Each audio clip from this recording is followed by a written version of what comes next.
Today, I'm excited to speak with John Owens, the author of The Corporate Cure.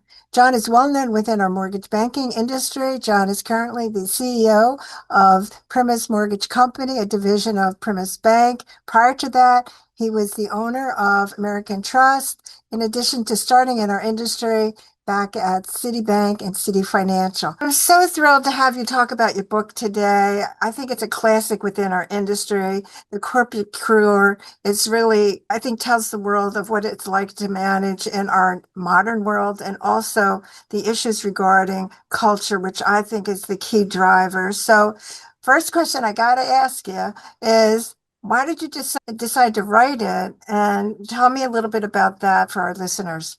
A great question. I thought at the time I was crazy doing that. I thought I'd never write a book. In Oh, fact, yeah. I hate writing long emails. But there was just something that came about to me that I've always valued wisdom currency in growing a business. And I've talked to many different leaders at the time who have written a book, but didn't have read necessarily the wisdom currency. And you go through college, you go through all that stuff. Nobody taught me in college all the experiences that I would have running Yeah. a large business. So it was me giving back of here's I'm going to document some of the things and try to really pay it forward on Hmm. some of the mistakes, some of the things I've overcome, and really some of the challenges that you face in not just our industry, but every industry as a leader. Right. So that just motivated me one day to wake up and say, you know what? I'm going to start putting this on paper and see where it goes. Well, you did a fabulous job. And I love the stories how you started out talking about your passion about baseball. And I'm a sports fan myself. And so I thought that was a great way to lead into a culture issue. And in our industry, and you've been in it a long time, just like I have been, I think many leaders treat culture as like nice to have and nice to talk about, but not actually doing it. And what are your thoughts on that? I agree. I think it's one of the most misused words in the Hmm. business language. I think a lot of people just put it on a break room wall or they say, we've got a good culture.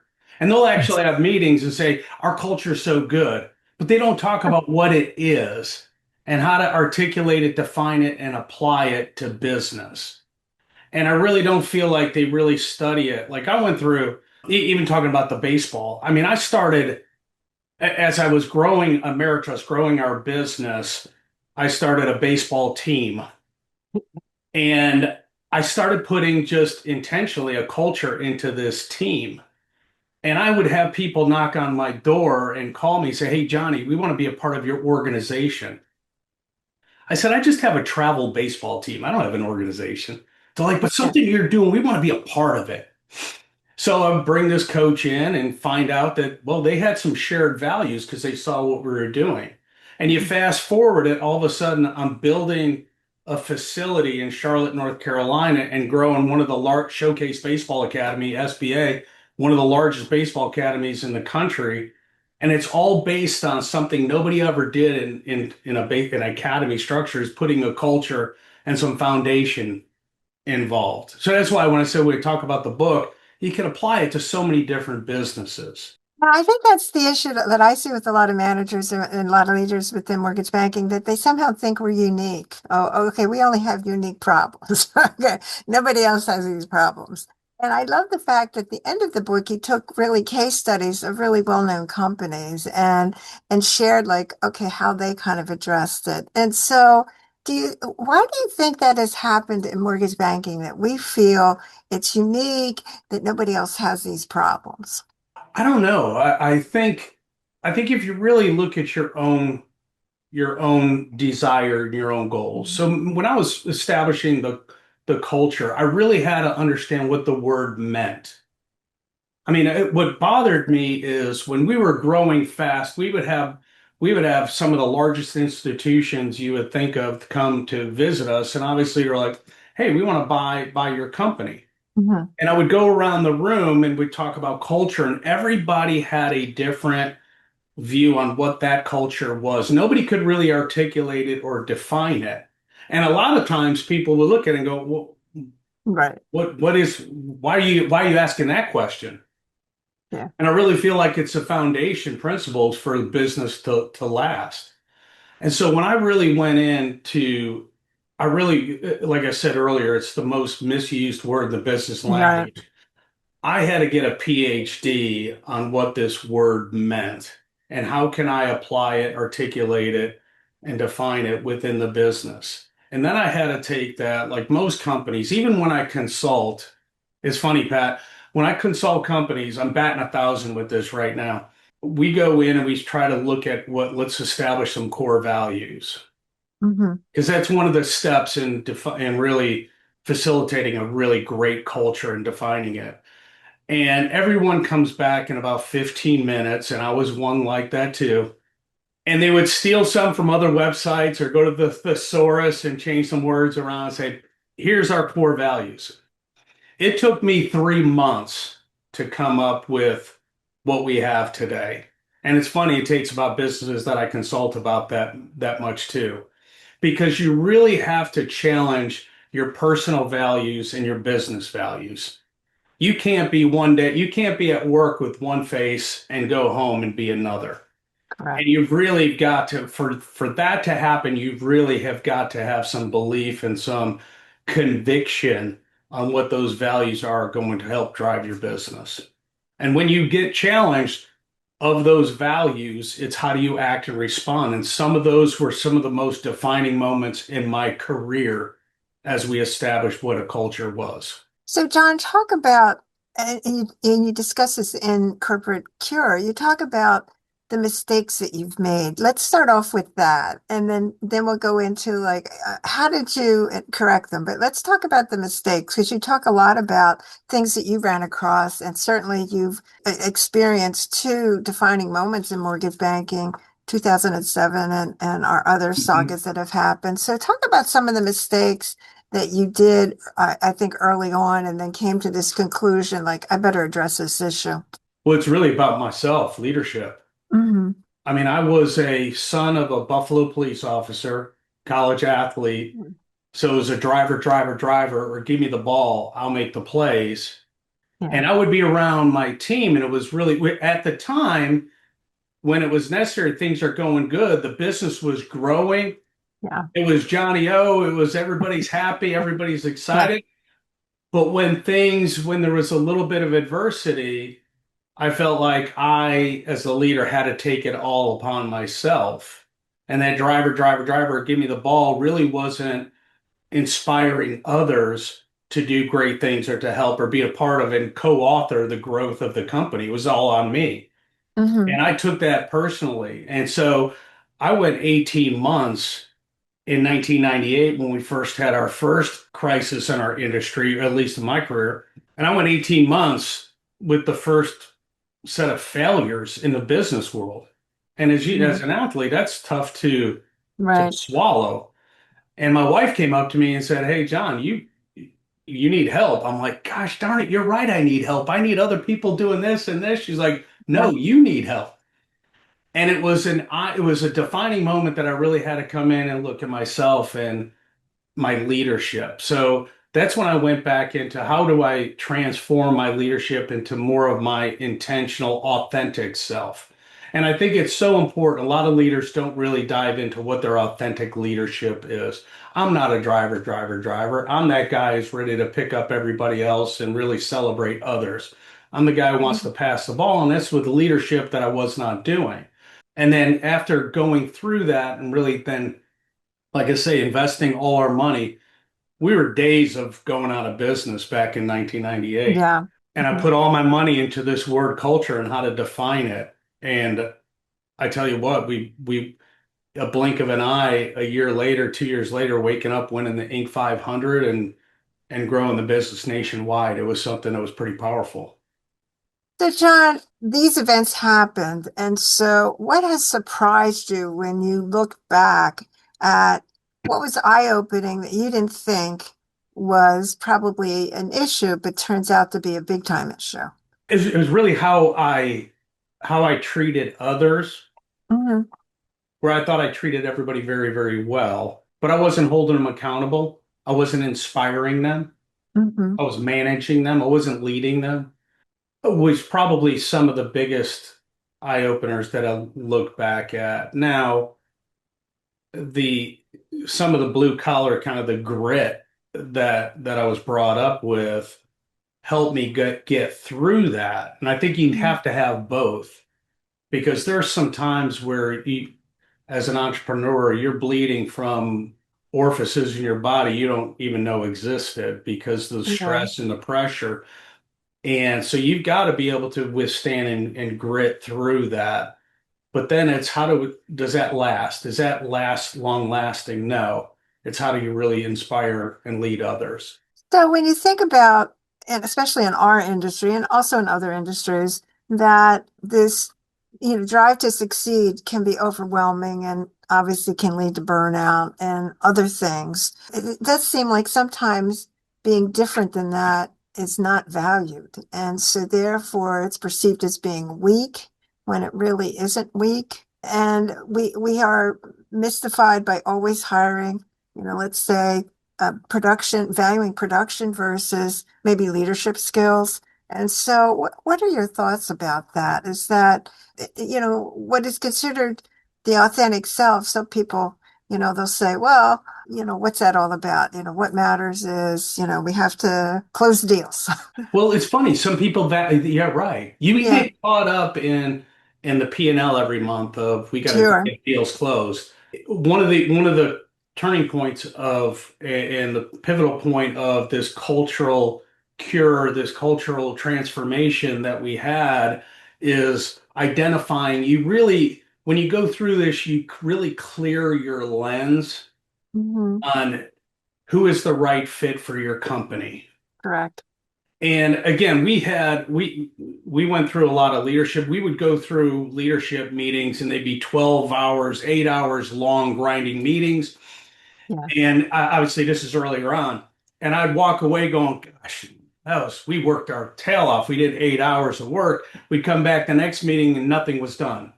And because we didn't have the right people and the right vision, Yeah. the right shared values. Hmm. And when you go through this transformation, you're really the lens is clear on who is on your team, who the leaders, who you're hiring, who you're Right. promoting, who you're inspiring. All of a sudden, those meetings go down to we're in a meeting that was 8 hours and is now 2 hours, and people are sitting around going, "What are we going to do for the next 6 hours? Like we need to do." I'm like, "No, we're ready to go because we got things accomplished." Hmm. And one of the pivotal moments of my career is as I went through this, we had one of our the top producer in the company that I came home to my wife. I said, I just let this person go. And I think I threw up that night. And my wife was like, he's paying all your bills. I'm like, if I've got to be true to these values and to Hmm. my team, this person does not fit our culture. And Pat, I'm telling you, with the next month, it's in the book, we quadrupled our Right. business. We've got commission only salespeople helping each other and really inspiring each other. And now all of a sudden the company as a whole did much, much greater. Yeah. And so those are some extremes. And then we had another incident where we had one of the biggest ambassadors of the company, who person I loved, who's with me forever, just wasn't producing at all. Because Hmm. our culture is really a communal, really equally valuing sociability and results, had no results. And, that was difficult too. I had to let that person go because I Hmm. felt like, let me help you find a place where you can provide for your family better. But those are the things as a leader, I mean, when you talk culture, you got a lot of eyeballs on you and you Yeah. better live it and fulfill it. So talk about, and you've already kind of done that already, but talk about like for our listeners that are leading teams and companies and so forth, kind of like the first three action points that they should take to really commit to having a positive culture. What is it? It sounded like you had an awakening about yourself. How were you going to that step? Yeah, I think you really have to merge your personal values and Hmm. your business values. I mean, I can't go out and I think this is real important. I see this with leaders today, and I see them out at MBA conferences. Hmm. And for me, trust is a big one of our core values. But then it's how do you define the word trust? Right. We just don't go through words. That's why I'm saying when you articulate it, like Hmm. trust, everybody said we want to be a trusting company. Great. What Yeah. does that mean? And how do you apply it in your everyday life? But you have some of the things like that going. If I talk about I need to trust people at work, I'll use this as an example, but then you see me afterwards on the weekend doing something deceitful and untrustworthy with my family or my kids or Hmm. relationships, well, that just it becomes hypocritical. That's not something that you really have a true conviction for. It's just a good word. You want others to be that way, but don't look at me. So I really feel like the first step is you really identifying really what's core to you, and then how do you apply that into the business world? And does that make sense for your company? And I think that's extremely powerful. And then how do you apply it and Hmm. articulate So have over these years that you've managed, you've started businesses, you've been successful, have those values actually changed or are they the same today? they're the same today. Yeah. It's funny, I hired Margaret Crommuller, who I love dearly, was my COO back at my first company. And when I brought her on here, I gave her a call. First thing she thought of was the core values. She's like, "Oh my gosh, I want to get back to that." And she commuted like 1,308 miles or something crazy from Denver to North Carolina because she missed and she understood those core values. And talk about when you're really Hmm. applying it and you're clearing lens of people who really bought into that. Margaret was one of those, and she's just been amazing.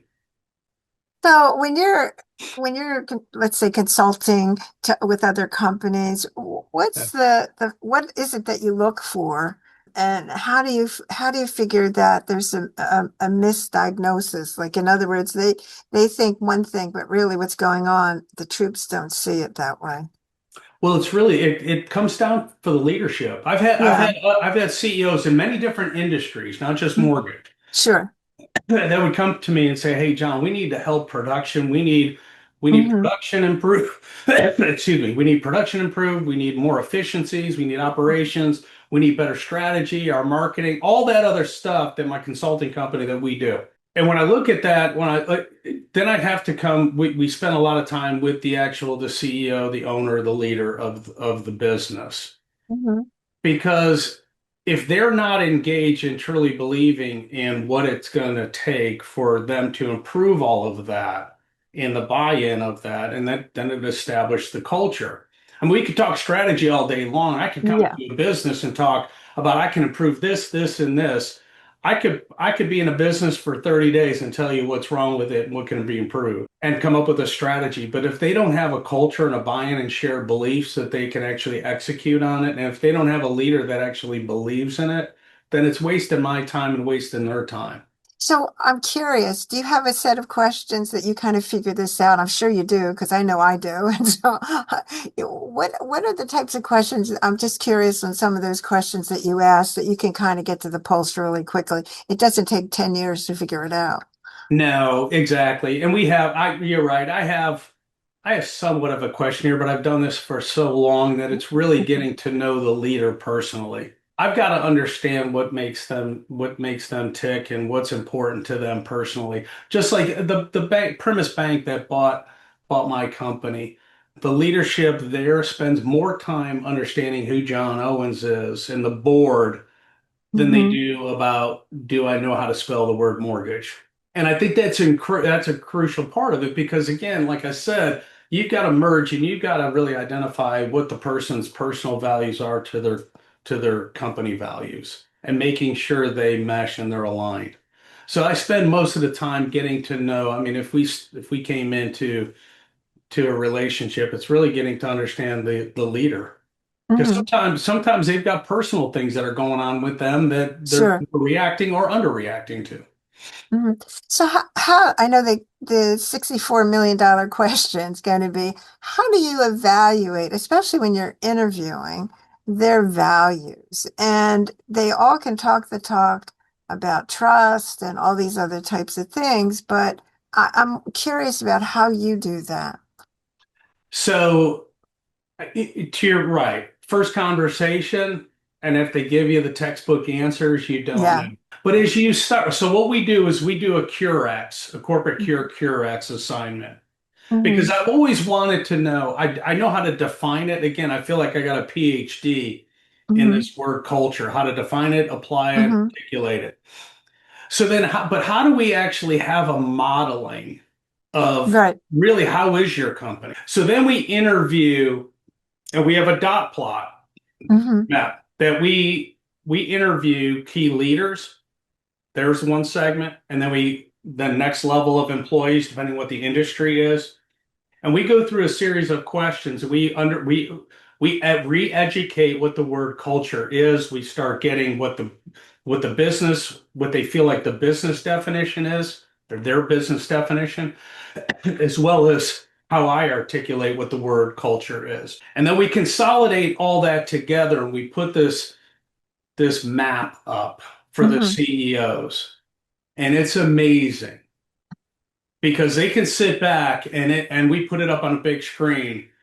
And it's amazing looking at the CEOs or the leaders looking at it, and they're silent for a few minutes. And it's funny, they come back and say, "Well, I know who this, no names are there, but I know who that dot is. I know who this dot is." And then oftentimes they're surprised, going, "Well, wait, I thought because I said so, I thought we Hmm. had amazing culture." And now it's all of a sudden, this is what your culture is. And how do we improve it? And you've got this person right there that is Hmm. such an outlier. What are you doing about it? You already knew, you know who that person is. And I think that's how the transformation starts going into the belief of, yeah, I thought I heard, I saw on a podcast this word culture. I think we need it, but it goes beyond I think I need it because I read it and I saw it, I heard it, to actually I believe in it. And that's a big transformation for a leader. So, in a practical sense, we're in a state of change, and I certainly see in my consulting business that many leaders are kind of deer in the headlights. And now, what you really are talking about is making changes that can be pretty significant, or you have to face the reality. And so, how do you see? How do you see? I mean, in other words, does something have to happen for the leader to actually recognize, like, hey, I don't have the results, and I got to do something? Is that usually the trigger event? Typically, Yeah, I I mean, suspect. I mean that's the big. I mean, when you're looking at your book ledger and you're barely Yeah, making payroll, I mean, yeah, there's nothing more shocking or more transformational than I need to make a change. But it's what do you do? Like I needed to make a change at the time. I mean, it was laying people off for the first time back in '98, first time in my business life. I thought I was failing, going, what am I doing? right. And my change was investing in the word culture and trying to get a PhD in it. And it's funny, Yeah, I had people at the time going, Johnny, what are you crazy? Why are you investing in it? We need better leads. We yeah, need yeah, something that to yeah. happen. Yeah, And some people left going, you're crazy, Johnny. I don't know what you're doing with that. And then all of a sudden, 2 years later, they're knocking on the door going, I can't believe what you did with the company. Can I come back? yeah, yeah, Those are some of the things that just happen. You're right. But leaders look at their bottom line, and sometimes that's what triggers it. But good leaders make changes before they have to be desperate. I mean, when you're looking at the bottom line and you're barely making payroll, you become in a desperate yeah. situation. Changes Our the, job, right? My job as a leader is 75% of my job needs to be and my hand needs to be on the pulse of the culture every day. well, it's interesting that you say that, and it raises this issue about AI. Okay. It's interesting to me how the shiny object comes in effect, that that's going to be some correction to the industry. and where these types of topics are considered soft and we really need to go to this level of this issue. How do you kind of see that? Is the industry kind of kidding itself? Ex ask that again. Uh, Well, in other words, AI in every conference and every LinkedIn post, they're always talking about AI is going to change the industry, and that's the way we need to go. And so instead of looking at culture, it's perceived sometimes as touchy-feely, kind of a soft topic, and really our solution set is, in essence, let's say a technology mhm. solution set. And so kind of are they kidding themselves that this is technology is not the solution? We're talking about getting more out of people, and that ties together with culture. I think again, I think culture drives everything. Yeah, I'll give you an example where I think sometimes people get fooled with AI and not valuing your culture. So right now, our industry is laser focused in it. How can we reduce the cost to right, produce a loan? correct. So obviously, you think AI, the only thing technology is guaranteed to do is increase your cost. So you got AI out there, which sounds great, and there are some great tools with that, right? That people want to incorporate. But if you don't have the buy-in from everybody that believes in that whatever we're doing right now is to lower the cost to the consumer, to our company to produce a loan. And Mhm. that may mean hiring less people. That may be better output individually that you have. If you don't have the buy-in and the belief in that, it'll never work. I mean, Correct, when AI was just coming out, we tried to do the same thing, and we had to step back and we had to really educate the team to let them know that, hey, nobody's getting fired because of this. This is not the intention of AI, is to remove all of our processors, underwriters, ops correct, staff, loan mhm, officers, et cetera. The idea is how can we do more with less? correct. And how does that benefit them? And so now, because if anytime we incorporate something AI, it's got to be more than John Owens that's involved into this. I've got to have buy-in and participation from every stakeholder in the business. Well, you're so right. I could talk to you for hours, but you must be my soulmate because I've been on this topic for a long time too. And so I'm interested in maybe a couple takeaways you would have for our listeners today that are things that they need to think about and obviously implement. I'd love to help anybody, but one of some of the things I would encourage everyone to challenge their existing culture that they have right now. Right. Do they feel like it's a name on a board or break room wall and something they use? How do you use that word and term, and how do you really get your own PhD into it on a daily basis?